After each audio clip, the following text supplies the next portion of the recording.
This is Fred Beck and Fred Talks Fighting, proudly sponsored by Empire Fight Store. I'm joined by the Bill Clinton kid, also known as, well, his real name is Matan Evans. It's good to see you, mate. How you doing? How are you doing today, Fred? It's great to talk to you today, and tomorrow I'm gonna be putting you to sleep. Putting who to sleep, sorry? I'm gonna put you to sleep.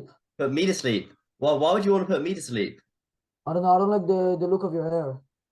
Oh, you don't like my hair. What's wrong with my hair? I'm not sure. I think it's just a nasty color. I'm ready today to take you out. I'm gonna see what happens in the future. We'll have to see then. I have to see. I don't really want to smoke with you. Obviously, you do look very tough, but what else you put apart from the boxing gloves you got on right now? What else have you been up to? I've been very busy in the recent weeks, and I have a lot more to come. What have you been busy with? I've done a lot of meetings and interviews, obviously, and then I have a lot of stuff planned for the future, but I cannot talk about it as of yet. That's fair enough. I'll have to get you back on soon. You can talk about the future plans. But I saw your stream you did with Sneeko. I think you're on there for about 15 minutes. How did you find that with Sneeko? I enjoyed talking to him. He's a good guy, and hopefully I can do more things with him in the future. Certainly. Sneeko's obviously he's been quite controversial in the recent times. How do you find him talking to him as an actual person? A lot of people, I don't know too much about his controversial takes necessarily, but just from talking to him, he seemed like a good level-headed person. Certainly. That's how I kind of see it. I think if I had Sneeko on the Zoom right now, like have you on the Zoom, I think he'll be like a perfectly normal person. I guess it's when everyone kind of gets excited and amped up and it's all in the moment. But usually when I'm interviewing someone, maybe you're obviously 15 years old, your gloves okay there? I'm just You, trying to take a bite. why don't you so right now you're having a bite. I'll get my glove down here. You're taking a bite of your boxing glove. Why not just go get a sandwich? It's there's a lot of protein in this, and actually per gram calories, it's one of the most efficient, nutritious things to eat. Right, okay. I didn't know that. Who told you that? Or do you know yourself?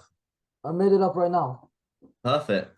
We should write a book about nutrition in the near future. I saw a picture of you and Kanye West on your Instagram. How do you meet Kanye? I was actually talking to him at his own private basketball place. Meet up with a couple of friends, and I was there to talk to him about some stuff. And there's some other stuff, but I cannot talk about it as of yet. So you kind of got some business coming up with Kanye, do you reckon? Possibly. Okay, that's exciting. And as I was saying earlier, normally when I'm doing an interview with someone, I'd ask them about like what their childhood was like, because maybe they might be a little bit older than yourself. But right now you're only 15 years old, you're still going through your childhood. Why do you think you're so mature at such a young age? Well, I guess I just got a little bit lucky to be born with such high intelligence for one. But for two, obviously, I've become very well educated over the years on important topics such as politics, philosophy, and cooking. Okay, that's interesting. But obviously, some people are born quite smart, some people are born a bit dim. Do you feel that you're kind of born smart, you developed it by reading more books, doing your homework, learning of other people? So, I think intelligence for the most part, you're born with it and you have a level that you can reach. Some people, no matter how much work they put in, they cannot reach certain levels. I was just born at a level that most people cannot reach, even with years of work. But, I have perfected many things in my life, and my intelligence is one of those. Okay, that sounds fair enough then. I saw a clip on TikTok. That's how I found out about you. I like the sunglasses you're wearing now. Where you were with these OnlyFans models, you're kind of calling them illiterate, to kind of dissing them. What did you have against them, those OnlyFans models? The problem with OnlyFans models for me is I believe it's extremely evil. The act itself, and I believe that a lot of the people can statistically be proved to be evil themselves, and the intentions are bad, and the way they get to the end goal is also bad. Okay, okay, then I guess everyone's got an opinion. That's fair. And what's the reason behind the sunglasses there? I have no idea. They just dropped out of my ceiling. My roof is leaking a little bit. Why is the roof leaking? I was in a fight the other day, and I threw him through the roof. Okay, that's fair enough. Like the Incredible Hulk. Can I ask who you in a fight with? No, I can't disclose that information. Okay, that's fair enough then. But I take it you won though, quite easily. Of course, he's in the ceilings. Okay, well, I guess you had to give it a bite of your boxing glove, so I'm sure I'll get quite hungry up there. Obviously, we're in kind of a period now where kind of got the blue pill, red pill kind of culture. You kind of gone more red pill route. What's the meaning behind that? I wouldn't say that necessarily. I would say that, I'm very in the middle with a lot of topics. And, a lot of people will consider me red pill. Some people actually have called me blue pill instead of making polls for them, back and forth. And I would say that I'm just more in the middle with philosophy and politics. Okay, I see. Would you call someone like Andrew Tate or Sneeko red pill? Probably. Hmm. I guess that's like down to interpretation. What are your thoughts on Andrew Tate?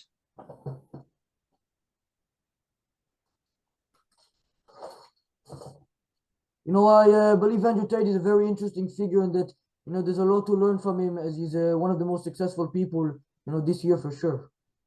Have you ever met him? I've not. Is that something in the future you look to do? It obviously depends on the situation, but I would not mind a meeting with him.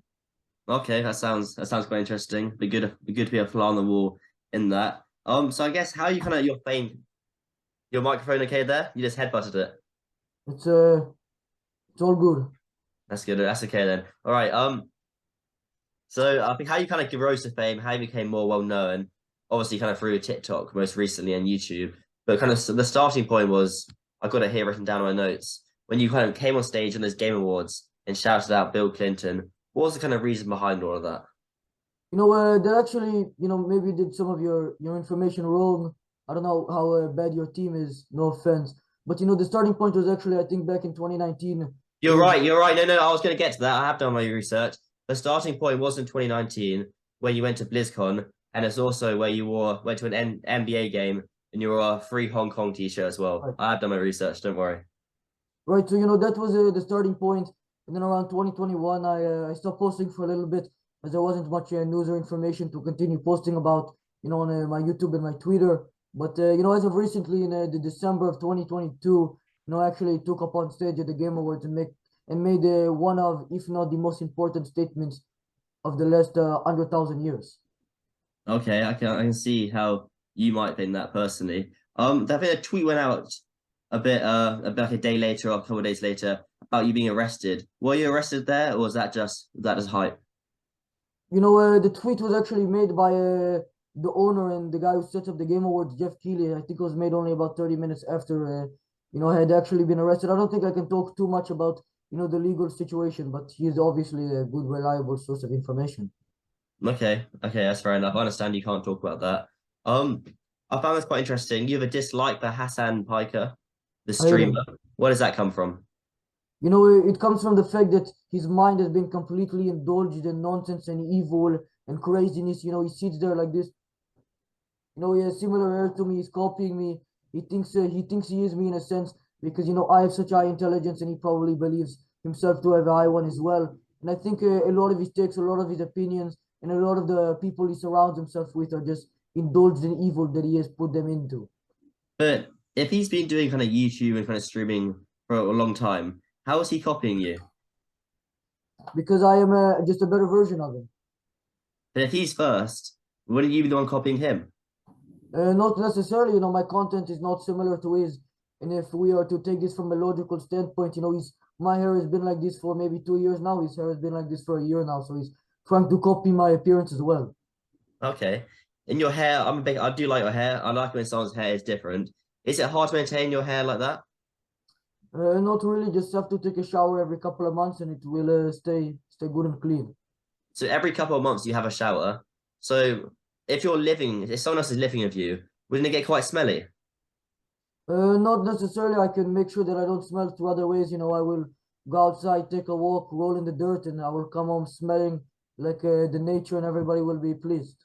Okay, I guess you call that the caveman technique, which is a technique you used millions and millions of years ago. But then again, it's good of you to bring it back. Obviously, being original nowadays is good. Just a couple more points I do want to cover before I let you go. I know you're a busy man. You obviously got a few meetings to get to. What do you think? Obviously, the world today has kind of got quite crazy, especially in the last few years. What do you think are some of the problems in the world today that need fixing? For one, Hassan Piker is probably one of the main problems in the world. I think we need to do something about this guy and make a problem with him quicker than he thinks he has before he goes to jail indefinitely. But for two, a lot of people aren't educated. A lot of people are indulging themselves with evil, whether it's creators or consumers, in terms of things like OnlyFans and other industries similar to that. Okay, and is there a third? You got two reasons there. Is there a third reason in the world which you don't like about it, which you could fix? A lot of people just aren't educated enough, especially people my age.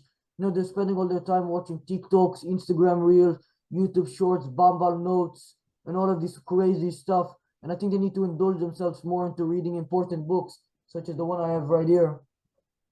What, The Torah. what books would you recommend for them to read? This one, the Torah. Laura, okay. Any others? No, Just that book. yes. But when you were these OnlyFans models, you said name 10 books. Surely you must have read loads of other books, or you got another 9 books you can say there. I can name hundred thousands of books. The Bible, the Quran, the Torah, the Talmud, How to Win Friends. Harry Potter, Sorcerer's Stone, Harry Potter, Deathly Hollow, Game of Thrones, The Song of Ice and Fire, To Kill a Mockingbird, Wrinkle in Time. I can name unlimited books. I've What's been your saying favorite? What's your favorite book the Torah, apart from the Torah? the Talmud. Okay. What about? Do you like the Harry Potter series, the Hunger Games series, J.K. Rowling? They're okay. Not the best, not the worst.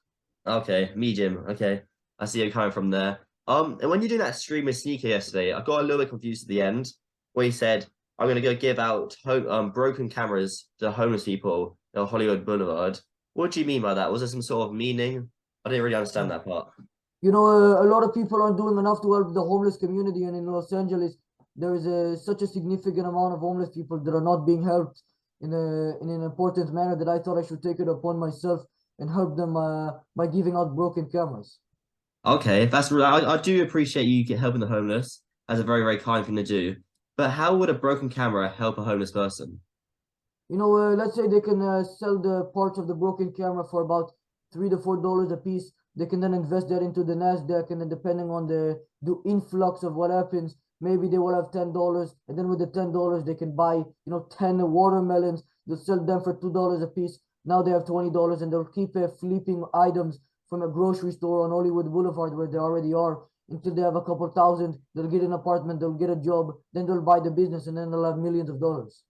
There you go. There's a plan for the homeless right there. That's why we like you on the channel. You switched on like that.